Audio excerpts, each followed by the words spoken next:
Tá, não importa o quanto você queira começar o vídeo, você sempre vai me encontrar onde você estiver e eu sempre vou iniciar uma introdução. É até meio estranho fazer um vídeo reclamando sobre o tanto de tempo que faz que eu não vejo um jogo bom, diferente, de terror e digno de uma teoria, e um dia depois eu jogar um que faria eu trazer esse exato vídeo de teoria pro canal. Mas isso aconteceu. Improvável? Sim, mas aconteceu e me deixou feliz. Esse jogo pode conter temas como gore e talvez você ache meio nojento, então eu já deixo o aviso e vamos ao vídeo. O ano era 1920 e obras bem diferentes estavam sendo iniciadas. Não só obras singulares, mas um movimento inteiro. Ele utilizava algo como sonhos ilógicos, formas inumanas e teoricamente impossíveis de acontecerem, relógios que se dissolviam pelo chão e, cara, uma lua em formato de rosto. O que tudo isso tinha de tão incomum? Exatamente, a sua bizarrice. O fato de tudo ser uma mistura de algo de outro mundo. Uma pessoa com uma flor no lugar da cabeça? Você pode pensar que é o Agecore, mas o movimento que transformou essas estéticazinhas de internet no que vemos que são hoje foi justamente surrealismo. Um rosto estampado em um corpo feminino? Isso é um movimento surrealista na sua mais pura forma. E é lindo. Eu espero que, assim como eu, vocês tenham encontrado um conforto nessas obras que representam um mundo tão desconexo. Porque pensando nas possibilidades, a gente fica meio aliviado de não ser o único que talvez possa ver o mundo de outra forma. Uma forma estranha. Uma forma que só veríamos em sonhos. E parando com esse papo inteligente e palavras difíceis, é exatamente isso que esse jogo retrata. Sonhos. Feet in the Snow, ou Pés na Neve, é um jogo indie de terror, aventura e puzzle, se eu pudesse simplesmente encaixar ele em gêneros. Criado por Abstract Machine e postado na itch.io, onde eu inicialmente achei e joguei ele. Então eu já recomendo dar uma olhada nos outros games dessa pessoa, porque parecem ser muito bons e utilizam todos essa mesma estética única. E olha, eu tenho que falar aqui, criar um jogo point and click, onde basicamente você só tem que andar pelos lugares clicando com seu mouse, conversando com as pessoas e resolvendo puzzles, quase sem ação nenhuma, apelando somente pros gráficos, pode ser um pouco arriscado, mas nesse caso aqui deu certo. Foi um tiro no pé, mas não acertou o pé, vamos dizer assim. As pessoas amaram, eu amei, e foi exatamente o fato de ele ser tão diferente e abstrato que me fez jogar até o final. Eu acho que eu já deixei claro que eu achei o jogo lindo. A ausência de trilha sonora casa muito bem com todo o cenário de solidão que o jogo transmite, misturado com umas cores muito fortes. E ele também apela para uma nostalgia, uma vez que os seus gráficos me lembram muito, mas muitos jogos de PS1 de aventura, onde você precisa, sei lá, só conversar com alguém, entender uma história e andar por aí. Apesar de nunca ter jogado PS1, eu sinto nostalgia. É estranho? Pode ser, mas é o que eu sinto. O jogo inicia com um diálogo do que parece ser uma pessoa conversando com outra, apesar de não ter nada que indique isso realmente. Eu continuo tendo esse sonho.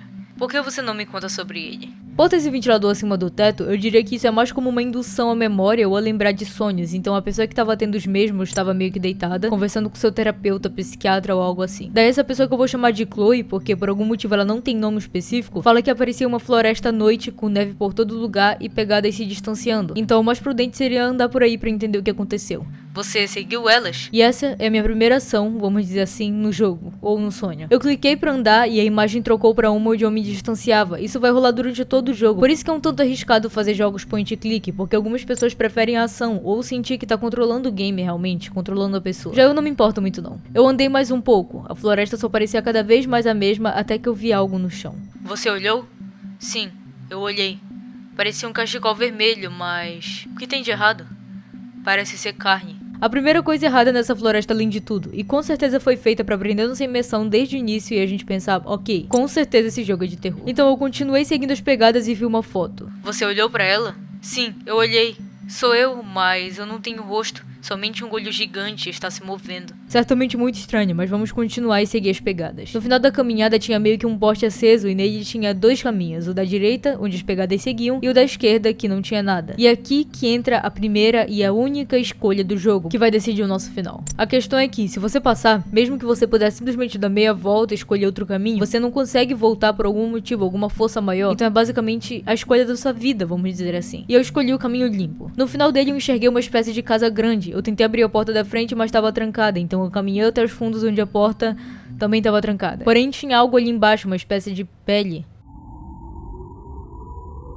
Holy shit. Era basicamente uma mão decepada, mas nada disso importava porque eu poderia simplesmente abrir ela e pegar uma chave, que abriria a porta dos fundos. No mínimo suspeito. O primeiro lugar que eu vi ao abrir a porta foi a cozinha. E apesar da casa por dentro estar meio velha, empoeirada e suja, não parecia ser muito anormal ou indicar algo pra nossa teoria. Dentro dessa panela de pressão, algo estava submerso nessa espécie de sopa. E era uma outra mão, cozinhando. Só que dentro. Dentro da pia tinha uma faca ensanguentada que havia sido usada antes pra provavelmente decepar as mãos e fazer algo mais que já já vocês vão ver. Por alguma questão eu peguei ela e guardei no meu inventário. Até que apareceu uma opção de eu caminhar até a despensa. O que tem nela?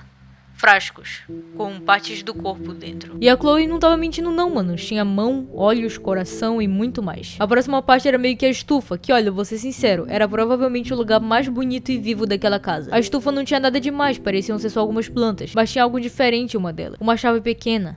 Boa, estamos fazendo progresso. Então eu andei até a sala de jantar até ver uma pessoa, a qual antes de interagir eu decidi olhar pra comida que parecia servir cerca de 8 pessoas, incluindo ele. Era um cérebro. E tava meio que vivo, eram vários cérebros na verdade. O homem por outro lado não tinha olhos nem língua, revelando essa imagem bizarra aí onde ele só ficava parado, olhando, não sei pra onde, né, ele não tinha olhos. Foi quando eu deixei a sala de jantar e fui pra sala de estar, que também parecia normal, um sofazinho, uma lareira e uma bacia com o olho preso num pedaço de carne.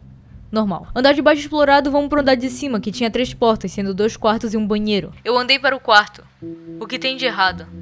É carne. Ao olhar aquele bolo de carne, eu peguei minha faca no inventário e fiz um corte no mesmo, onde tinha um olho dentro. Com o olho em mãos, eu fui pro banheiro, que tava tipo surreal de imundo, e decidi olhar dentro da gaveta, onde tinha uma garrafa de ácido banhada por uma poça de sangue. Com esses 3 itens em mãos, eu decidi me olhar no espelho do banheiro e descobri que, diferente da foto, eu não tinha rosto, ou não conseguia olhar o meu rosto. Então era basicamente uma espécie de sonho lúcido, porque se não fosse, eu acho que ela teria se desesperado e acordado na hora, não é? Hora do último quarto, onde aquele cara provavelmente dormia. E por ironia do destino, tinha uma caixa pequena e trancada, que com aquela chave se abriu e me mostrou uma língua. Ok, então eu desci pra sala de estar e decidi jogar o ácido naquela bacia onde tinha o olho, que logo se soltou. Com esses 2 olhos muito engraçados e uma língua no meio, formando aquele emoji muito cringe do século 20, eu já sabia o que eu tinha que fazer. Poxa, do nada a música, mano. Eu andei até o homem, coloquei seu olho direito, esquerdo e sua língua.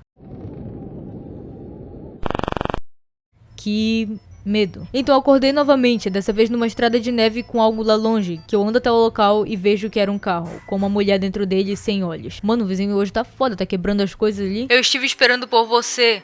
Bem, alguém. Estou feliz que escolheu esse caminho. O carro precisa de gasolina e tem um posto de gasolina descendo a rodovia. Se você trouxer um pouco de gasolina, eu vou nos tirar daqui. Então ok, eu não exatamente confiava nessa mulher, mas não tinha pra onde seguir a não ser descer a estrada e encontrar aquele posto de gasolina que parecia velho, quase abandonado. Caralho, o vizinho não vai deixar eu fazer esse vídeo, mano. Lá dentro era bem bonitinho, tinha algumas comidas, bebidas e uma senhorinha bem simpática que vendia as coisas pra gente. E olha só, seus olhos estavam normais. Ei, deixa eu adivinhar, que a gasolina tem uma sobrando. Se você encontrar minha bolinha de gude, eu trago pra você. É um sonho, né? O que importa é a mensagem, o resto dos detalhes, como uma velha caquética querendo uma bolinha de gude perdida em troca de gasolina, não interessa. Então eu saí da lojinha, procurei ao redor e só fui achar a bolinha de gude atrás do carro. É, uma bolinha de gude, tá brilhando. Você pegou ela? Sim. Com a bola nas mãos... Mano, saiu meio errado. A velhinha deu a gasolina em troca. Nós enchemos nessa máquina que eu esqueci o nome e após isso fomos levar pra moça sem olho. Ok, vamos lá. Inicia meio que uma cutscene onde estamos ligando o carro e entrando quando a mulher começa a meio que puxar um assunto. Estou feliz que tenha escolhido esse caminho. Assim eu posso te levar pra casa. Cê sabe, eu frequentemente encontro pessoas rondando essa rodovia. Eu levo todas elas pra casa. Elas todas me contam sobre seus sonhos. Eu não sei muito sobre sonhos, mas uma pessoa me disse uma vez que se você enxergar pegadas neles, você não pode seguir. Você ficará preso nos seus sonhos pra sempre. Então, o que aconteceu? Eu acordei.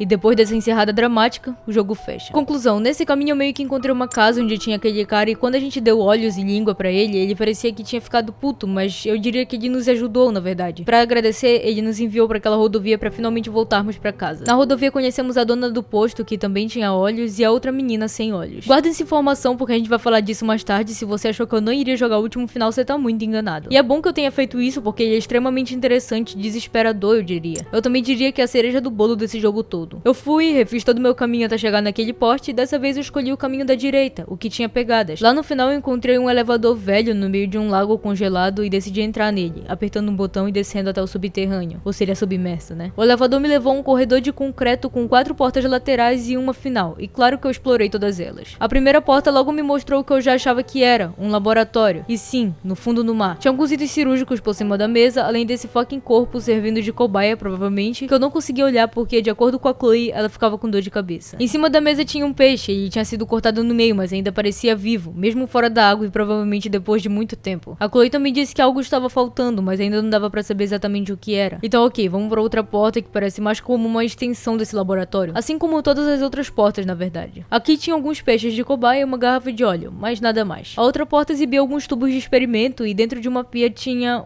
um coração. Um fucking coração batendo. Bom, eu aparentemente não tenho nojo de nada, né? Porque eu peguei e guardei ainda por cima e a próxima porta tava trancada. Então eu voltei até aquela porta do peixe e coloquei o coração nele. Ele automaticamente voltou à vida e saiu nadando pra água mais próxima. Embaixo dele tinha um prêmio, uma chave, que eu peguei e já usei pra abrir a porta trancada. Ela parecia ter alguns tubos que não exibia nada, mas no segundo mesmo já dava pra observar uma pessoa estranha, congelada dentro de um tubo sem olhos. No chão do local tinha uma válvula e assim eu prossegui pra próxima porta que não tinha maçaneta, mas tinha um espaço pra colocar a válvula e encharcar de óleo pra assim eu conseguir descer uma escada, passar por um túnel e entrar em uma feira submersa no meio do mar. Uau! Você ainda vê as pegadas?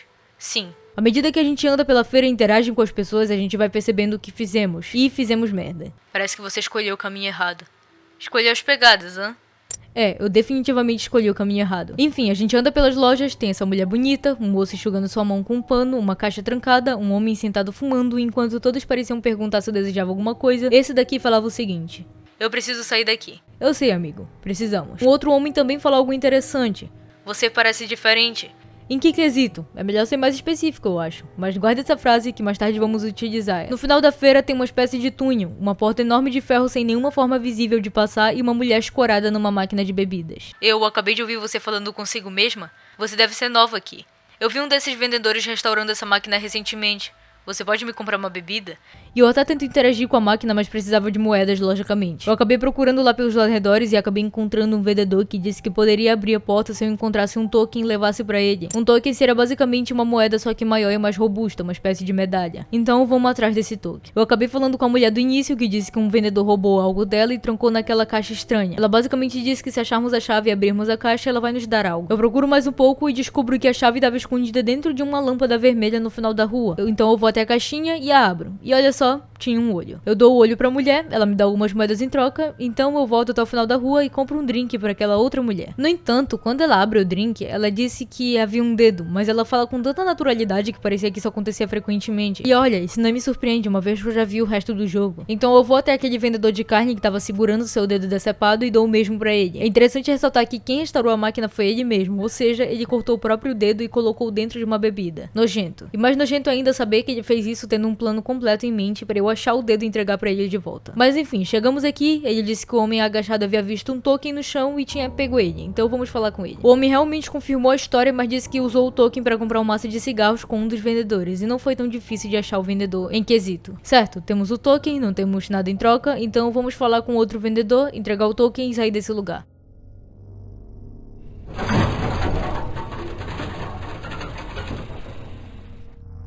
Acho que não te verei de novo.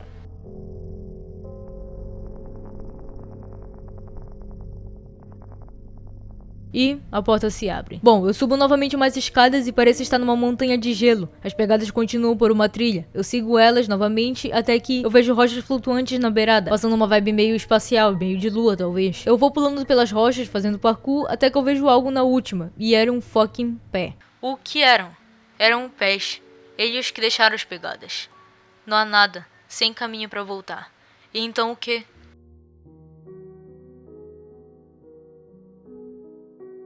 É, literalmente depois disso o jogo fechou. Então foi como a mulher falou, se eu seguisse as pegadas eu iria ficar preso nos sonhos e não iria acordar. Se eu não seguisse eu iria acordar, como aconteceu em cada final desse jogo. Um final bom entre aspas, e outro ruim. Agora o que aconteceu aqui, o que era aquele laboratório, aquelas pessoas sem olhos, aquela mulher me tirando do meu sonho de carro. Bom, isso é literalmente um sonho. Se você tá esperando lógica em coisas do tipo, como um peixe sair vivo depois de eu recolocar seu coração, você não vai achar, mas eu acho que eu posso dizer de um contexto geral. Se vocês forem parar pra ver, todas as pessoas que estavam presas no local não tinham olhos e pareciam não se importar se tinham um dedo em uma bebida, por exemplo. Pareciam que estavam sendo controladas por algo maior. Se contarmos quem são essas pessoas, são exatamente 7. 7 pessoas que formam essa espécie de comunidade, 7 pessoas numa feira, 7 pessoas que seguiram as pegadas. Na casa que fomos no início daquele jogo, tinham, olha só, 8 cérebros, sendo 7 sobrando e um que seria dado àquele homem. Mas eu chuto que aquele era o meu cérebro. Se eu escolhesse o caminho errado, aquele homem seria eu. Tanto que quando chegamos na feira, um dos vendedores afirma que eu tava diferente, porque eu não era mais aquele cara, e sim aquela mulher. a Chloe. Acontece que se eu tivesse salvo ele também nos salvaria. O que aconteceu, né? Ele não teleportou pra esse carro, então resumindo, as pessoas que estavam presas naquele laboratório foram todas as que também ficaram presas nos seus sonhos, mas que por algum motivo preferiram não seguir as pegadas novamente. Então era meio que uma escolha, ou elas ficavam naquela feira e serviriam de cobaia pra alguém mais cedo ou mais tarde, ou elas abririam aquela porta e seguiriam as pegadas de uma única pessoa que conseguiu chegar tão longe, e que agora só havia restado seu pé. Ela havia sumido do mapa, da memória e das pessoas. Ela não existia mais. E vamos ser sinceros, pensar assim é triste demais, é muito deprimente. Agora tem uma coisa que me incomoda. Quem era aquela mulher sem olhos? E se ela estava sem olhos, como ela estava no caminho certo, entre aspas? Ela não é ninguém mais que uma mensageira que escolheu morar naquele lugar, assim como aquela velhinha. Isso tudo no final faz parte da minha cabeça. Ou essas pessoas não existem de verdade, ou elas existem e todos compartilhamos esse mesmo sonho, onde uns têm mais sorte que os outros. Esse foi o meu entendimento do jogo. E foi isso. Jogo lindo, recomendo muito. E olha,